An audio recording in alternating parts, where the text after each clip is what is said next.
Bonjour à tous. Les enfants des mères narcissiques disent souvent que quand leur mère se fâche, ils voient ses yeux devenir noirs et une sorte d'ombre maléfique l'enveloppe, et même sa présence physique change. C'est que quand elle se met en colère, ce n'est pas une colère ordinaire, c'est une rage narcissique. C'est une rage qui survient comme une tempête. Elle est extrême. C'est une fureur violente, brutale et terrifiante et complètement disproportionnée par rapport à la situation qui l'a provoquée. Je veux commencer par faire la distinction entre la colère et la rage. La colère, c'est une émotion humaine tout à fait normale et saine, comme la tristesse ou la joie. Elle est le signal qu'il se passe quelque chose d'important dans notre environnement. C'est un état affectif passager que tout le monde ressent et exprime comme réaction à une injustice, un conflit, une agression, une frustration, un désagrément, ou même des fois face à la surprise. C'est une émotion négative et déconcertante, certes, mais elle reste une émotion comme une autre, comme la tristesse que tout le monde ressent de temps en temps. Comme il est normal d'avoir des jours où l'on se sent triste et d'autres jours où l'on est ravi, il est aussi normal de se fâcher de temps en temps. Mais se fâcher de temps à autre est une chose. Exploser souvent et sans raison en est une autre. Les gens qui ont eu la chance de grandir dans une maison où les parents étaient calmes et rassemblés apprennent à manifester leur colère d'une façon appropriée. L'expression de la colère leur permet de donner une voix à leurs mécontentements et frustrations tout en évitant des résultats destructifs. Leur colère peut s'exprimer par un changement dans la voix, ou le ton, ou le volume du discours, des larmes. On peut devenir plutôt sur la défensive, ou on peut quitter l'endroit de la scène, et des fois on dit des choses qu'on regrette par la suite. Et cette émotion s'accompagne souvent par des signes physiques. On peut ainsi sentir des nœuds dans l'estomac ou avoir les poings et mâchoires serrés. La respiration peut devenir courte et rapide. On peut avoir des maux de tête ou sentir le besoin de marcher, de s'apaiser. Et l'on peut même trembler tant qu'on est en colère. La colère en général n'est pas une sensation agréable, c'est un signal que quelque chose ne va pas. Et nous tous avons dit des choses en état de colère qu'on a regretté après. Mais en général, on admet qu'on est en colère et on le dit à l'autre personne. Et on fait attention pour ne pas dire des mots blessants ou irrespectueux ou faire quelque chose d'irréparable. La rage, par contre, c'est quelque chose de tout à fait différent. Elle est souvent soudaine, intense et disproportionnée à ce qui l'a déclenchée. Elle est accompagnée de comportements très déconcertants pour ceux qui en sont témoins. Par exemple, le langage devient obscène et blessant et cruellement adressé à l'autre personne. Et la personne en rage souvent crie, elle peut même s'en prendre à des objets. Et des fois, la fureur peut s'amplifier, le comportement de la personne devient dangereux et très violent. Une personne en rage peut paraître comme possédée et personne ne peut rien contre elle. Et si tu essayes de lui parler, si tu essayes de la raisonner, elle devient plus agitée et la confronter peut en fait te mettre en danger. Maintenant qu'on a fait la différence entre la colère et la rage, qu'est-ce que la rage narcissique? Elle est cette fureur soudaine, déchaînée et brutale que toute personne ayant une relation de quelque type que ce soit avec une personne narcissique a déjà vécu. C'est un caprice d'adulte de la sorte la plus terrifiante. Si tu as déjà vu un enfant de 3 ans piquer sa crise parce qu'on ne lui a pas permis de rester plus longtemps au parc, tu sais de quoi je parle. Et en fait, ça paraît plutôt charmant venant d'un tout petit enfant. Mais venant d'un adulte de 45 ans, de 50 ans, c'est ridicule et terrifiant. La rage narcissique est causée par une blessure narcissique, ou plus précisément une blessure de l'ego. et l'événement qui la déclenche est en effet souvent trivial et insignifiant. Et c'est parce que les causes qui la déclenchent sont si triviales, si insignifiantes, qu'on est souvent étonné devant l'intensité de cette rage. La personne narcissique montre sa rage quand quelqu'un blesse ses sentiments fragiles. Elle réagit exactement comme un petit enfant. Elle est essentiellement enragée parce qu'elle n'a pas eu plus de temps au parc. La rage est normalement l'un des premiers signes indicateurs que ta mère est narcissique. Mais beaucoup d'enfants choisissent d'ignorer cet indicateur et pensent faussement que la mère est justifiée dans sa rage.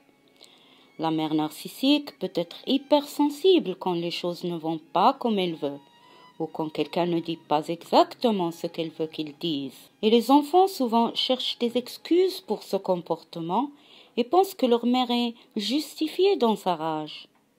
Elle a eu une mauvaise journée, elle se fatigue trop entre bureau et maison, etc. La rage narcissique est le génie que tu peux jamais renfermer dans la bouteille. Et la mère narcissique l'utilise pour alimenter la peur. Tu deviens très effrayé de la rage de ta mère. Tu as peur de la contrarier. Tu as peur de communiquer avec elle. Et tout le monde évite de la mettre au courant de choses qu'il pense vont la contrarier ou la décevoir. Et personne n'aime être le messager avec elle. Elle est comme une sorte de dieu nordique en colère que tout le monde essaie d'apaiser par des sacrifices. Et la rage de ta mère devient une forme de prison. Et tu peux passer toute ta vie otage de cette rage.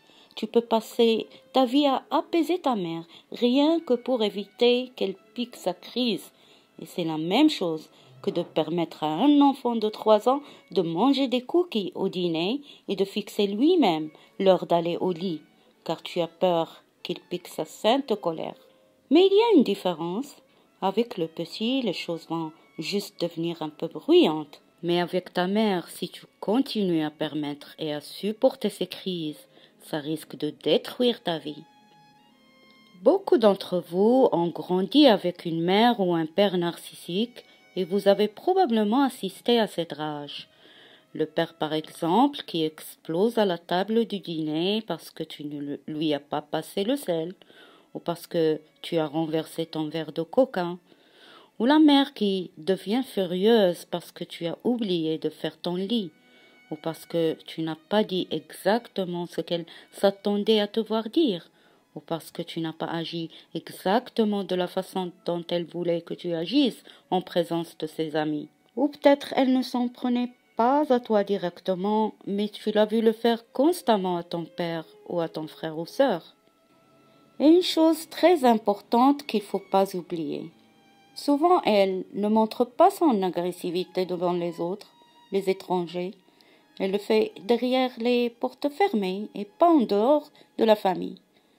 Devant les autres, elle porte toujours ce masque de la mère parfaite, parce qu'elle a besoin que les autres la valident, qu'ils l'admirent, qu'ils l'applaudissent. C'est comme ça qu'elle est satisfaite. C'est comme ça qu'elle vit, pour les autres et à travers des autres.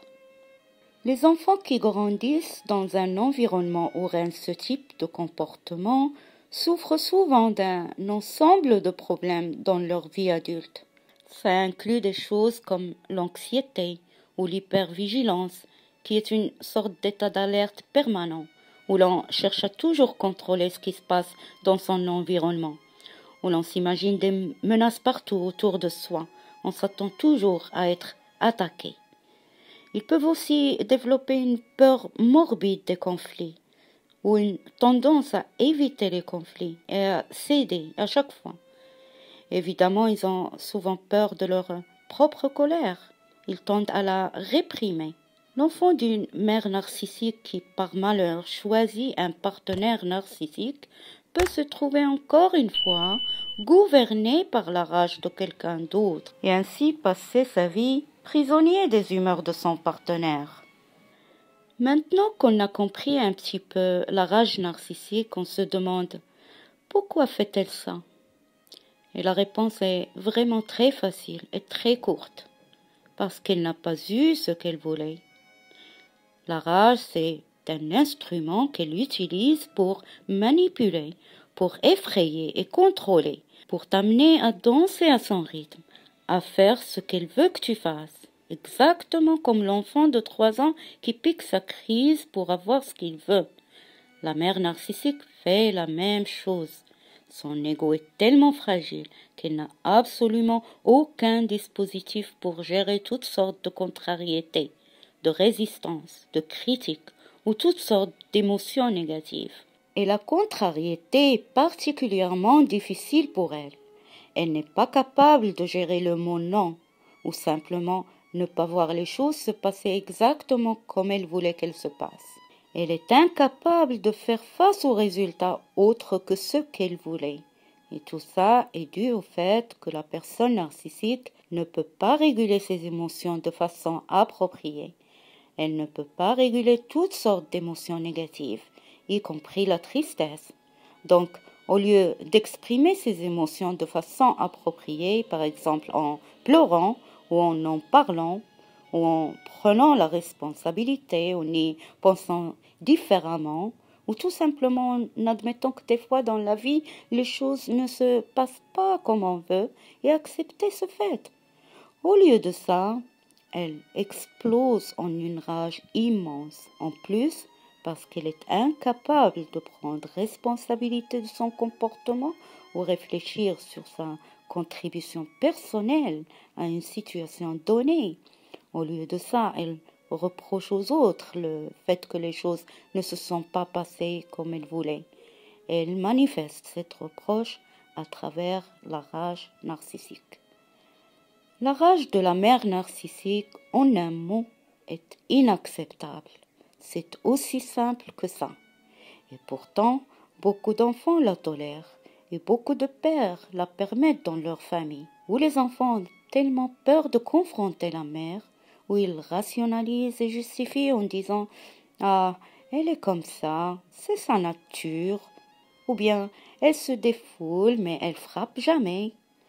Et comme chaque mauvais comportement qui reste sans mauvaises conséquences, il ne s'arrête pas tant que les enfants et le père continuent à permettre à la mère ce genre de comportement. Elle en usera toujours. La rage narcissique est très stressante. Elle peut en fait causer des problèmes de santé, comme des dysfonctions dans le système immunitaire. Tu peux devenir carrément malade. Elle cause des maux de tête, des maux des muscles. Elle peut exaspérer des problèmes de santé déjà existants. Elle peut causer des problèmes de sommeil, de concentration, des changements de l'appétit et toute une panoplie de problèmes psychologiques, y compris, comme on a dit, l'anxiété, la peur maladive, l'hypervigilance, la tristesse, la dépression, le sentiment de détresse et d'impuissance, et même l'isolement et la solitude. Il y en a parmi vous qui peuvent se demander, est-ce qu'elle est consciente de son comportement? Est-ce que c'est vraiment ce qu'elle est en train de faire? Et la réponse est oui. La mère narcissique sait exactement ce qu'elle fait. Elle est consciente que sa rage lui apporte pouvoir et s'en fout si son emportement blesse ses enfants. Après la rage, après que ta mère ait piqué sa crise et allevié sa tension, elle peut en fait voir la peur sur le visage des autres. Et au lieu de demander pardon, elle rationalise l'épisode de rage en disant par exemple « Ah, faut pas me prendre trop au sérieux quand je suis dans cet état. J'avais juste besoin de me défouler et relâcher la pression. » Ou elle va le blâmer sur les autres, disant des choses comme « Mon père était très violent ». Ou même te blâmer toi pour son comportement. Et le projeter sur toi en disant, par exemple, « Ne me pousse jamais à bout » ou bien « Ne me provoque plus jamais ». En fait, elle n'a aucune empathie. Elle est insensible à la douleur qu'elle cause par sa rage. C'est comme quelqu'un qui vomit partout et attend des autres qu'il nettoie après lui. Ne nettoie pas après ta mère. N'excuse pas sa rage, ne la justifie pas, ne la permets pas, ne la tolère pas, ne la laisse pas s'en sortir. Tu vaux mieux que ça. Tu n'es pas son psy, c'est pas à toi de la réparer. Tu n'es pas non plus responsable d'elle ou de sa rage. C'est son problème à régler, pas le tien. Ton problème, c'est d'être bien, c'est d'être équilibré dans tes émotions, d'être heureux dans ta vie et dans tes relations. C'est ce qui doit compter pour toi avant toute autre chose et avant qu'il ne soit trop tard.